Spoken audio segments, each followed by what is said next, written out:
এখনও অস্পষ্ট কে যাচ্ছে পাকিস্তানের ক্ষমতায়। পাকিস্তানের সাধারণ নির্বাচনে 265টি আসনের মধ্যে এখন পর্যন্ত 250 আসনের বেসরকারি ফল জানা গেছে।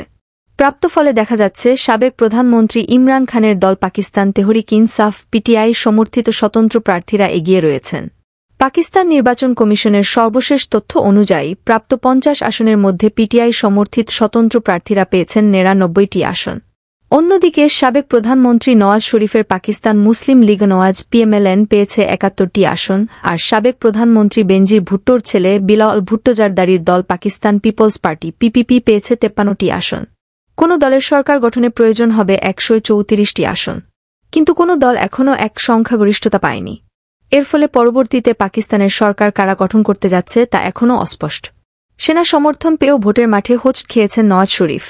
এরপরও সমর্থকদের উদ্দেশ্যে দেয়া ভাষণে বিজয় দাবি করেছেন তিনি। সংখ্যাগরিষ্ঠতা না পেলেও জোট সরকার গঠনের কথা জানিয়েছেন নওয়াজ। তিনি বলেন, যদি আমরা এক সংগরিষ্ঠ দল হয়ে সরকার গঠনের সুযোগ পেতাম তবে সেটি আনন্দের মুহূর্ত হতো। যেহেতু এক দল হিসেবে সরকার গঠনের সুযোগ নেই, তাই জোটে যোগ দিতে দলগুলোকে আহ্বান জানাচ্ছি। আমাদের একমাত্র এজেন্ডা পাকিস্তানের উন্নয়ন। এদিকে ইমরানও কারাগার থেকে জয় দাবি করেছেন। কৃত্রিম বুদ্ধিমত্তা এআই দিয়ে তৈরি একটি ভাষণ ইমরান খানের ভেরিফাইড এক্স হ্যান্ডলে সাবেক টুইটার পোস্ট করা হয়েছে। ভাষণে ইমরান বলেন, জাতীয় নির্বাচনে পিটিআই বিজয়ী হয়েছে।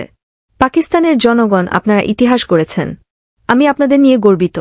বিশ্লেষকদের মতে পারমাণবিক অস্ত্রসমৃদ্ধ দেশ পাকিস্তানের রাজনীতিতে সেনাবাহিনীর বড় প্রভাব রয়েছে। এবারের নির্বাচনে সেনাবাহিনীর পছন্দের প্রার্থী নওয়াজ শরীফ বলে বহুদিন ধরেই রাজনৈতিক মহলে ছিল গুঞ্জন। তবে সেই সেনাবাহিনীকেই টক্কর দিয়ে বেশি আসন জিতেছে ইমরান খান সমর্থক স্বতন্ত্র প্রার্থীরা, যা এবারের নির্বাচনে বড় চমক হিসেবেই দেখছেন রাজনৈতিক বিশ্লেষকরা। জানা গেছে, পিটিআইয়ের নেতারা ইমরান খানের সঙ্গে নির্বাচনের ফল নিয়ে আলোচনা করতে আজ শনিবার আদিয়ালা কারাগারে যাবেন। পাকিস্তান জাতীয় পরিষদের মোট আসন সংখ্যা 336টি। এর মধ্যে 266 আসনে সরাসরি ভোট হয়। এছাড়া বাকি 77টি আসন সংরক্ষিত। এসব আসনের মধ্যে 60টি নারীদের ও 10টি সংখ্যালঘুদের।